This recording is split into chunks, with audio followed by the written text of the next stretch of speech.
Hey, welcome. This is another episode of Know and Sell Pointers. I'm Dr. Nancy Zare, the sales whisperer. And I'm Hersh Rephun, the message therapist. And you know what, Hersh? Some people probably don't know who and what we are about. Why don't we take just a little moment to share a little bit more about ourselves? How you go first? Okay, thanks, Nancy. Yeah, in terms of message therapy, what I'm trying to do is help people figure out how to talk about themselves. It's really that simple. It's all rooted in selling the truth. And Nancy and I connected because we each have a part of the puzzle that is extremely important to our clients. In my case, it's knowing yourself before you brand yourself, knowing your message, knowing who you are. And for Nancy, it's selling. So, Nancy, why don't you share a little bit about what you do? Yes, and we did bond very much in the fact that we are working with the same clients, and these are heart-centered, mission-driven entrepreneurs who love what they do. But when it comes to the marketing and sales, no one gave them information. It wasn't something they studied. It wasn't something they've learned, and they may feel a bit awkward and unprepared to excel in this area. And that's what created this connection between us. So as the sales whisperer, what I'm about is helping people make sales, which again, most of my clients don't think of themselves as salespeople, but to make sales in a genuine, authentic way by being themselves. It's conversational, soft selling. No pressure, no sense of icky feeling. It's an alignment with your values. And that's why I'm called the sales whisperer. I love it. So our topic today, and by the way, if you're watching live, and I think there were a few people that indicated they were going to try to catch it live, feel free to use the chat box or the comment section to let us know you're here and ask any questions or make comments, because we will be able to see them in our studio. But our topic today is pricing. And as you know, this is a very sensitive area for many entrepreneurs. What am I going to charge? And the other thing that makes it, I think, sensitive, not only determining that number, but announcing it with confidence. Many of us kind of squirm a little bit when someone says, so what are your fees? So go ahead and speak to that a bit. You know, as Nancy pointed out, we're used to dealing with people who are heart centered. And I guess what we mean by that word is people who are driven to a great extent by the impact they want to have, the emotion that they bring to what they do, and a sensitivity toward their clients. And so the hardest thing for people like that may be to say, well, you're going to have to pay. You know, I think for many of us, the issue of even paying for our services is somewhat uncomfortable. It's possibly a very British sensibility. It's like, oh no, I mustn't mention the cost, you know. But of course, we do have to address it.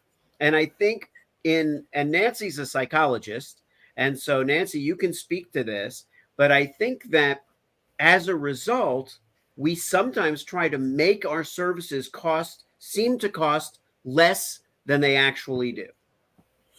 You know, it's true that we do tend to minimize. And again, some of that has to do with what many people have labeled the imposter syndrome, as if we're not good enough. Like, you know, there's somebody who's better than me. But the truth is, for the audience you're talking with, you are the expert. You are the authority. Hence, you are better and definitely command the price that you set. But Hersh, one of the things that I'm struck with, and I know you are too, is the frequency in which we want to deceive people with the number that we quote. We say that it costs $99 instead of 100. And again, I know you have a good sense of this yourself from a marketing perspective. We know that people are doing it in order to, quote, deceive or make the person think like, well, 100 was my maximum, I'm going to do less. Yeah, and I wouldn't even use the word deceive. I would use the word manipulate, because there's no deception happening if I say I'm charging you $997 for this mastermind. That's not a deception. It's I'm going to stick to that. But I think we all know what $997 is. It's $1,000 short of $3. So are we showing more respect for our audience when we say, "Oh, that service costs $1,000," or is there some real psychological impact that 997 $99 and 95 cents, do these things, the $1 short syndrome is what I would call it, the $1 less syndrome, do people really respond to it? Like, have we fallen victim to it? It's not a victimization, really. If it sells the thing and it's $3 cheaper, fine. But are we somehow sacrificing some transparency or some integrity? Are we sacrificing authenticity in some way? What great questions, because I do think that there is, I use that word deception because we're trying to put in the person's mind, and maybe our own mind, that it isn't $1,000, it isn't $100, etc. I remember distinctly having a coaching session it was a group coaching session, and this fellow talked very directly about the pricing, and his opinion is that when you he talked about getting an in product that allows somebody at a very low level to sample or experience your services, and up, which is it's the next level, which you really sell the most of, and then something called the max, which is at the very high end. So at least you have 3 offers, and they're at different price points. And his message is that the in and the up are at the 99, 97 type price point, because of the fact that it is, you're again trying to entice and get people to join, but that the max is at the 0 level, like the 1,000 or the 10,000 level. So I'm wondering how you respond to something like that. That was his teaching point, is that that's how we price things. What do you say? Okay, well, that's a very good subject to bring up, because when I was in my early 20s, I worked for a computer store, and prior to selling computers, we had to kind of make our bones in the video department. They wanted to see how we did selling video equipment, and the step up notion was really pivotal. They would say, "Okay, well, this you can sell this camera for $997."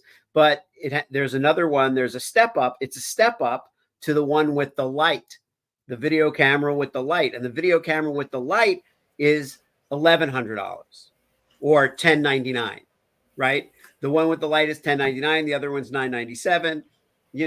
They can get a couple of more features and pay the full price. But what it really came down to was value. What is the value of the money that you're charging? So go ahead. You look like you want to say something in response to that. I am so excited you mentioned that word value, because it was definitely one of the words that I wanted to raise, because this is how you claim your fee. It's the value you provide. I know that many of us will research, what do other people pay, other coaches, other consultants, other people in my field, what are they charging for their services? Are they charging hourly? Did they have a package of X number of sessions? And so all of these things are filtering in our brain, and we're trying to think about, what are we going to price ourselves? And the truth is, Hersh, it's about value. What's the value to your customer, to your client? Because they are not going to be price sensitive when you are the only and the exclusive. Hence, by being the message therapist and being the sales whisperer, we automatically set ourselves up as offering a value that others are not providing. Would you agree? Yeah, I agree. I agree 100%. And one of the things with my particular model is, one of the frequently asked questions I get is, do you charge by the hour? And I say, no. They say, do you charge by the word or by the hour as a copywriter? And I say, no, I don't do either. I charge by the scope of the project and what I bring to it and what you need done. And I think that the more we can productize ourselves and not commoditize ourselves, the better off we'll be. Hip hip hoorays. You can see I'm doing a dance in the background because this is exactly it. You see, when you charge by the hour, you become a commodity and you can be compared to other people who charge by the hour. Are you, at the same level, lower, higher?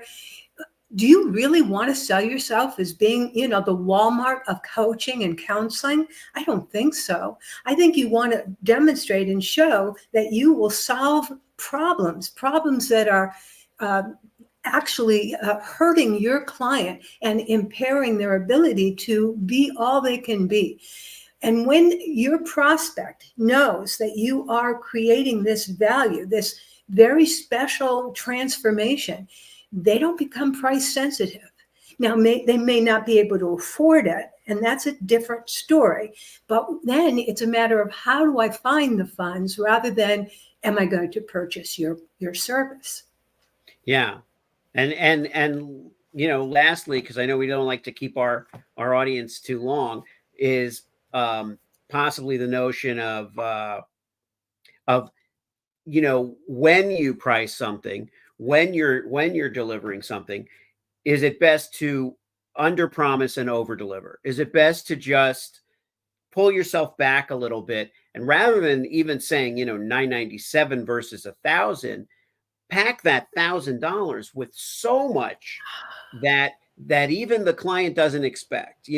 We do bonuses, we put bonuses in, we put agreements in, with our clients when we're working together on our know and sell program. But I also know that just on an intrinsic level, we're going to go above and beyond. And it isn't something you put in writing, is kind of what I was wanting to say. It isn't something that you put in writing or in your pricing. It's in your ethic. And I think that that's a pointer that I would give to people starting out in business. It doesn't have to be in the contract for you to deliver it. Yeah, again, you've said wonderful words of wisdom here about the fact that you have to underprice and over-deliver. And I want to talk specifically about something that many of us have seen happen, or maybe we actually do this, and that is we discount what we offer. And so along comes a client and that they're kind of hesitating and they're on the fence and they're not sure. And, so you want to, well, listen, I can discount it or make it match your budget.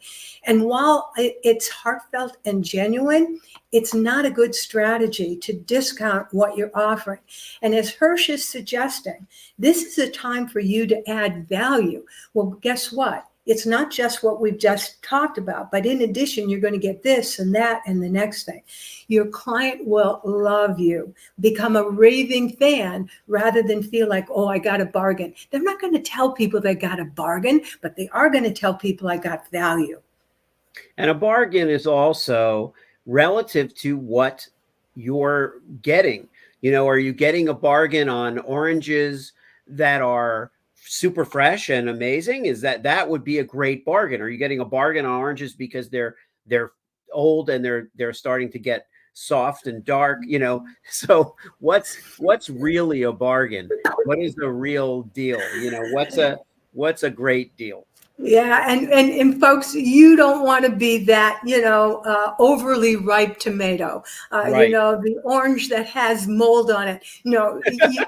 Okay, you want to be that pungent, sweet pineapple that is so fresh that it melts like sugar in your mouth. That's what you want to be. So, and you're right. We need to close up here, but I see we did have a LinkedIn user who said hi to us, and I'm so glad that you're here. Welcome. And if you do have questions or comments, I know that you're not shy because you did post something in the comments section. So feel free to do so.